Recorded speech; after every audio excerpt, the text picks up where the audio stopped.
오늘 우리에게 허락하신 말씀의 제목은 십자가에 못 박힌 삶이라는 제목으로 은혜를 나눕니다. 남아프리카 공화국 외곽의 빈민촌에서 매일 새벽 3시에 일어나 빵을 구워 노숙자들에게 제공하는 여인이 있었습니다. 마마 제인이라 불리는 남지연 선교사입니다. 그녀는 세상에서 이기기 위하여 치열하게 살았습니다. 그녀는 부와 명예를 누리는 삶을 굉장히 추구했습니다. 어릴 때부터 공부도 1등, 운동도 1등, 뭐든지 1등을 해야 마음이 풀렸습니다. 미국 여자 프로골프협회 티칭 프로 자격도 얻게 되었습니다. 1995년 세계적 자동차 회사인 GM의 한국 지사장이 되기도 했습니다. 삶의 전쟁터에서 남부럽지 않게 승리하였고 전 세계 명문 골프장을 돌면서 골프를 치면서 여생을 보낼 계획을 세웠습니다. 그러나 2004년 위암 진단을 받고 건강하다고 장담했던 자신이 한없이 불쌍하고 가소로웠습니다. 불안이 엄습했지만 생사여탈이 하나님께 있다, 이것을 믿고 하나님께 기도하기 시작했습니다. 그 위에 75%를 잘라내고 하나님의 은혜로 치유를 받았습니다. 그녀는 도미니카 공화국에서 선교사로 일하는 김현철 전 산미그룹 회장을 만났을 때 평생 잊을 수 없는 감동을 받았다고 합니다. 몸도 불편한 상태에 재별 회장을 지낸 사람이 선교에 투신하는 모습을 보고 많은 생각을 하였습니다. 남지연 선교사도 역시 하나님께 부르시는 날까지 선교사로 살겠다, 이렇게 작정하였다는 것입니다. 그리고 여행 가방 2개 분량의 소지품만 빼고 자신의 모든 소유를 하나님께 내놓고 선교지로 떠났습니다. 자녀들에게 자신이 죽으면 유해를 선교지에 묻어달라, 이런 유언을 남길 정도였습니다. 선교지에 뼈를 묻겠다, 이 각오로 선교지에 나아간 것입니다. 남지연 선교사는 그리스도와 함께 십자가에 못 박힌 삶을 살았던 것입니다. 자기 희생이 없는 사랑은 유희에 불과하고 자기 헌신이 없는 사랑은 소유욕의 가면에 불과합니다. 참 예의 없는 사랑은 집착에 불과하고 자기 만족의 사랑은 지배욕의 탈을 쓰고 나타난 그 사랑에 불과합니다. 또한 참음이 없는 사랑은 외로움을 채우기 위한 신기루에 불과하고 울타리가 없는 사랑은 정욕에 불과합니다. 이러한 모습은 결코 십자가에 못 박힌 모습이 아닐 것입니다. 오늘 본문 갈라디아서 2장에 바울은 믿음으로 의로워진다는 원리와 율법의 부당성을 강조하고 있습니다. 그리스도께서 죄에 대하여 죽으심으로 대가를 지불하셨는데 의롭게 되려고 율법을 준수한다는 것은 그리스도의 죽음을 헛되게 하는 것입니다. 본문 20절을 다시 보면 내가 그리스도와 함께 십자가에 못 박혔나니 그런즉 이제는 내가 사는 것이 아니요 오직 내 안에 그리스도께서 사시는 것이라. 여기에 내가 그리스도와 함께 십자가에 못 박혔나니, 이 말씀은 거듭나 그리스도 안에 있는 존재가 되다라는 의미입니다. 바울은 그리스도께서 십자가에서 고난을 당하셨던 것처럼 고난 가운데서 자기를 부인하며 십자가의 길을 따랐던 것입니다. 그리스도인은 자기가 주인이 아니라 그리스도가 주인이 되어야 합니다. 그렇다면 그리스도와 함께 십자가에 못 박힌 삶은 어떠한 모습인가? 하나님에 대하여 사는 것입니다. 렉스 루케이도는 나는 작아지고 하나님은 커진다 라는 책에서 이렇게 얘기합니다. 그는 독일어로 성경을 인쇄하던 때 생긴 일을 이야기하고 있습니다. 인쇄공의 딸이 하나님을 알게 되었지만 아무도 그녀에게 하나님 이야기를 전해주지 않았습니다. 하나님을 향한 그녀의 생각은 두려운 하나님이었습니다.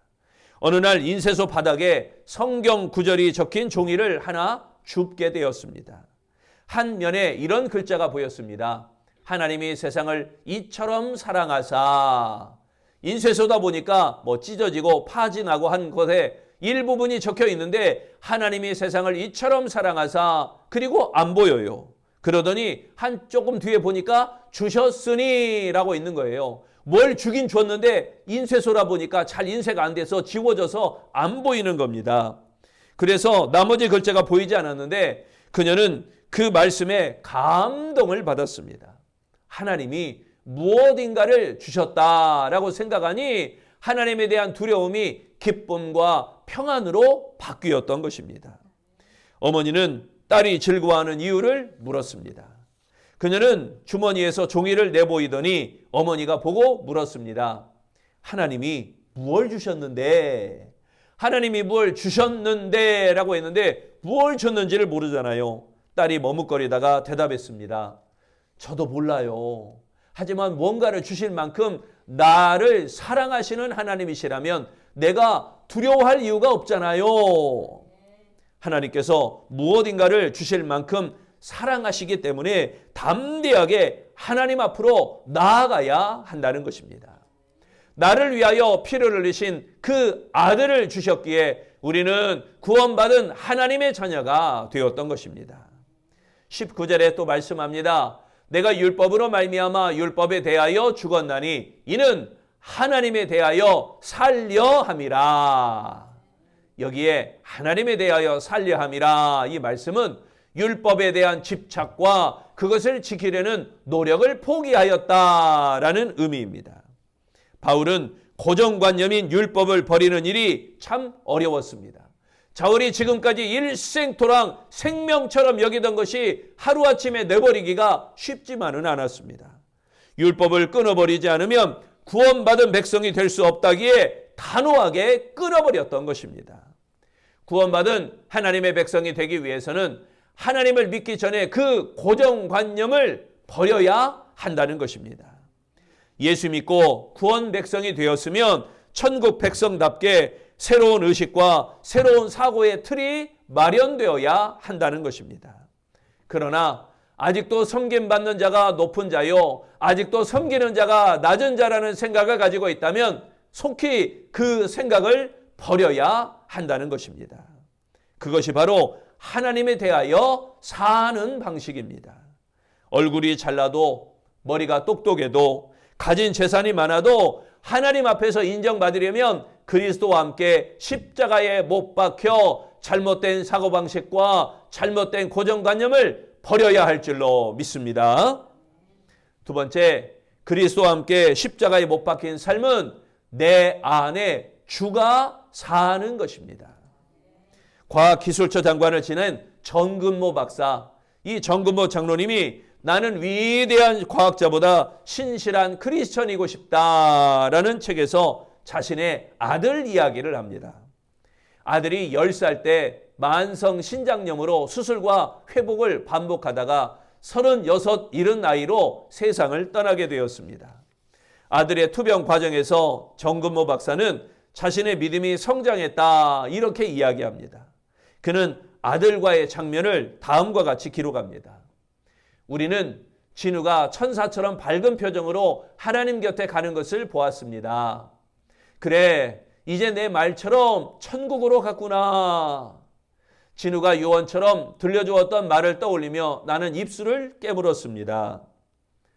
아빠, 제가 죽거든 절대로 눈물을 흘리지 마세요. 죽음은 두려운 것이 아니에요. 하나님의 품으로 들어가는데 왜 두려워요? 제가 죽으면 아빠가 축복 기도를 해주세요. 저는 천국에 입학하러 갑니다. 죽음을 천국 입학식으로 표현한 아들. 그래, 너는 하나님의 품에서 우리를 내려다보고 있을 거야. 그러나 자꾸 눈물이 나는 것을 어떻게 하니? 너의 죽음을 어떻게 축복하며 기도할 수 있겠니? 이 아빠가 아직도 그 정도의 신앙을 갖지 못한 것이 부끄럽구나. 안녕, 내 아들아. 그리고 마지막 부분에서 이렇게 고백하고 있습니다. 죽음은 끝이 아닙니다. 만약 죽음이 끝이라면 인생은 얼마나 비참한 것입니까? 영생의 소망, 이것은 그리스도인만이 가질 수 있는 위대한 선물입니다. 나는 믿습니다. 예수께서 나의 그리스도이심을, 아들 진우의 생명을 거두어 가신 그분의 섭리와 사랑을 믿습니다. 그리고 언젠가 진우의 말처럼 죽음을 축하할 수 있는 신앙을 나도 갖게 될 것입니다. 예수 그리스도, 당신은 내 인생의 주인이십니다. 내 안에 주님이 사는 것, 여러분 그것을 느끼시기를 바랍니다. 그때 주님이 내 인생의 주인이 되어주실 것입니다.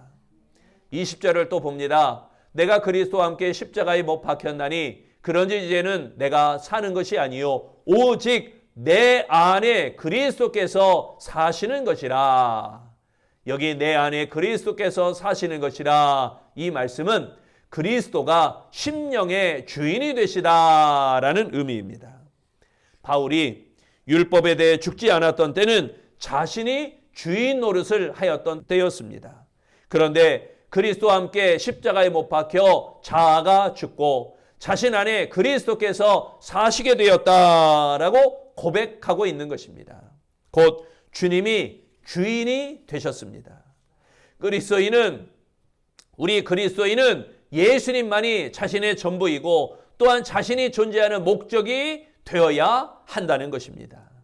자신의 의지대로 행동하면 결코 안 됩니다. 만약 내가 선을 행하고 내가 의를 행하고 내가 주인이 되면 그것은 내가 하는 것이 아니라는 것입니다. 내 안에 계신 그리스도께서 하시는 것임을 알아야 합니다. 그러므로 선을 행하였다고 자랑해서는 안 됩니다. 오직 예수 그리스도께 영광을 돌리는 아름다운 신앙이 되어야 한다는 것입니다. 우리 아름다운 성도들, 자신을 십자가에 못 박고 그리스도의 뜻대로 살아가는 아름다운 신앙 되시기를 축원합니다. 세 번째, 그리스도와 함께 십자가에 못 박힌 삶은 주님의 은혜로 사는 것입니다. 희대의 소망이라고 하는 책을 쓴 영동 세브란스 병원의 암센터 소장이었던 이희대 박사의 이야기. 그는 2003년도에 대장암에 걸려서 암세포가 간과 무려 골반에까지 전이되었던 말기암 진단을 받았습니다. 약 3개월에서 6개월 정도밖에 살지 못한다고 판정을 받았습니다. 그런데 그 후 10년이 넘도록 환자를 돌보며 이렇게 간증하였습니다. 암이 허락 없이 내 안에 들어와 돈도 안 내고 전세를 살고 있습니다. 그러나 몰래 들어온 암을 통하여 하나님을 만나는 은혜를 얻었기에 암이 도리어 축복이 되었습니다. 이희대 박사는 기독교 학교를 졸업하였지만 성경을 읽은 적이 있었지만 수박 겉핥기에 불과했습니다. 그런데 암을 통하여 철저히 낮아지고 비로소 하나님을 만나게 되었다는 것입니다. 만약 그때 죽는다고 생각했으면 아마 이미 죽었을 것이라고 말합니다. 하지만 하나님은 세상적인 치료 외에 영적인 치료를 허락하셔서 새 생명을 주셨던 것입니다. 절망 속에서 만난 하나님은 암을 극복할 수 있도록 해주셨으며 뿐만 아니라 하나님을 의지하는 것이 너무너무 중요하다는 사실을 깨닫게 해주셨습니다. 이희대 박사는 십자가를 바라보며 자신을 위하여 십자가에 못 박히신 그리스도를 온전히 믿었던 것입니다. 주의 은혜로 다시 살아난 존재가 되었습니다. 주님께서 십자가에 달려 돌아가심으로 우리를 회복해 하시는 그 십자가, 여러분 그 십자가의 능력을 믿으시기를 바랍니다. 21절을 봅니다. 내 하나님의 은혜를 패하지 아니하노니 만일 의롭게 되는 것이 율법으로 말미암으면 그리스도께서 헛되이 죽으셨느니라. 여기에 은혜를 패하지 아니하노니, 이 말씀은 구원의 은혜 안에 머물러 있다라는 의미입니다. 믿음으로 의롭다함을 받는 복음의 은혜를 절대로 버리지 않겠다는 강력한 바울의 신앙의 자세, 신앙의 태도입니다. 현재형 동사로 사용되어서 은혜의 삶을 계속해서 유지하고 있다라는 것을 보여주고 있습니다. 여러분, 은혜는 소멸되어서도, 은혜는 줄어들어서도 안 되는 것입니다. 하나님의 은혜를 은혜 되게 하려면 은혜를 거저받아야 한다는 것입니다. 은혜에 대한 대가를 치르려고 노력할 필요도 없고 노력해서도 안 된다는 겁니다. 하나님의 은혜를 오직 기쁨으로 받으시기를 바랍니다. 그것이 하나님의 자녀다운 태도라는 것입니다. 구원을 위해 무언가를 해야만 한다는 어리석음을 버려야 됩니다. 내가 구원받은 것 때문에 무언가를 해야 되겠다. 이것 생각 자체를 버리라는 겁니다. 무조건적인 사랑과 값없이 주는 은혜로 구원하신 하나님께 감사함으로 나아가는 것입니다. 십자가에 못 박힌 삶은 거저 주신 은혜를 깨닫고 감사함으로 살아가는 아름다운 인생 되시기를 축원합니다. 인도의 가장 높은 계급인 브라만, 요즘은 인도에도 계급이 없다고 하지만 아직도 뒷 이면에는 계급이 존재하죠. 그런데 가장 높은 계급에 있다는 브라만 계층에 있는 부인이 예수님을 영접하게 되었습니다. 인도에서는 높은 신분일수록 힌두교를 배교하면 집에서 쫓겨나 죽은 자로 취급받고 심지어 살아있는데 장례식까지 치른다고 합니다. 힌두교를 버리고 예수 믿고 참 구원을 받은 그 부인은 자기 장례식을 치르는 시간에 눈물을 흘리며 이렇게 이야기했습니다. 내가 당신들에 대하여 이미 죽은 것은 사실입니다. 하지만 내 주 대신 예수 그리스도에 대하여는 새롭게 태어났습니다. 내가 그리스도와 함께 십자가에 못 박혔나니 그런즉 이제는 내가 사는 것이 아니요 오직 내 안에 그리스도께서 사시는 것입니다. 담대하게 선포했습니다. 여러분, 그리스도인은 4가지 삶의 방식이 있다고 합니다. 첫째, 예수가 아니고 오직 나만이라는 방식입니다. 예수님이 나에게 별 의미가 없어요. 있어도 그만, 없어도 그만. 그러나 당연히 말씀도 나에게 별 의미가 없겠지요. 모든 것은 내 생각, 내 주관, 내 개성대로 살 뿐입니다. 두 번째 방식, 나 그리고 예수라는 방식이 있습니다. 예수님과 말씀은 인정합니다. 신앙생활이나 교회 생활도 어느 정도 다 인정합니다. 그렇지만 우선순위가 자기입니다. 예수님은 뒷순위입니다. 예수님은 나 다음이에요. 내가 이거 한 다음에 예배드리고 내가 이거 한 다음에 기도하고 내가 이거 한 다음에 찬양하고 내가 먼저고 예수님이 후순위라는 것입니다. 셋째, 예수 그리고 나도라고 하는 방식입니다. 자신보다 예수님이 우선이라는 것과 삶에서 예수님이 중요한 자리를 차지한다는 것을 잘 알고 있습니다. 그러나 완전히 자신을 버리지 못하고 자신이 삶의 중요한 몫을 아직도 참여하는, 아직도 내가 삶의 주인으로 자리 잡고 있는 그러한 삶입니다. 네 번째, 내가 아니고 오직 예수라는 방식입니다. 나는 없어진 지 오래되었고 오직 예수님만이 내 안에 사신다는 그러한 삶의 자세입니다. 그렇다면 여러분은 어디에 해당되십니까? 예수 그리스도와 함께 십자가에 못 박힌 성도는 이미 내가 죽은 성도입니다. 사랑하는 성도 여러분, 고난이나 질병이 있습니까? 고통이나 아픔이 있습니까? 환난이나 역경이 있습니까? 그러나 분명한 사실은 십자가의 능력이 있습니다. 부디 그리스도와 함께 십자가에 못 박히는 삶을 살아가시기를 바랍니다. 그리하여 하나님에 대하여 믿음으로 사시기를 바랍니다. 내 안에 주가 사는 삶이 되도록 그리스도와 함께 못 박히는 삶이 되시기를 바랍니다. 거저 주시는 주님의 은혜를 감사함으로 받는 삶이 되시기를 바랍니다. 그리하여 십자가에 못 박힌 삶으로 살아가는 우리 복 있는 아름다운 성도들이 다 되어지시기를 축원합니다. 기도하겠습니다. 나를 위하여 십자가에 못 박히신 주님, 우리도 주님과 함께 십자가에 못 박힌 삶을 살기를 원합니다. 하나님에 대하여 믿음으로 살아가며 내 안에 주가 사는 삶이 되도록 그리스도와 함께 십자가에 못 박히는 삶을 살아가며 거저 주시는 하나님의 은혜에 감사하며 살아가는 아름다운 신앙, 아름다운 성도 되게 하여 주옵소서. 내가 아니고 오직 예수라는 삶의 방식 안에 승리하며 기쁨 얻으며 만족 얻으며 오직 하나님께만 영광 나타나는 아름다운 성도 되기를 예수님 이름으로 기도합니다. 아멘.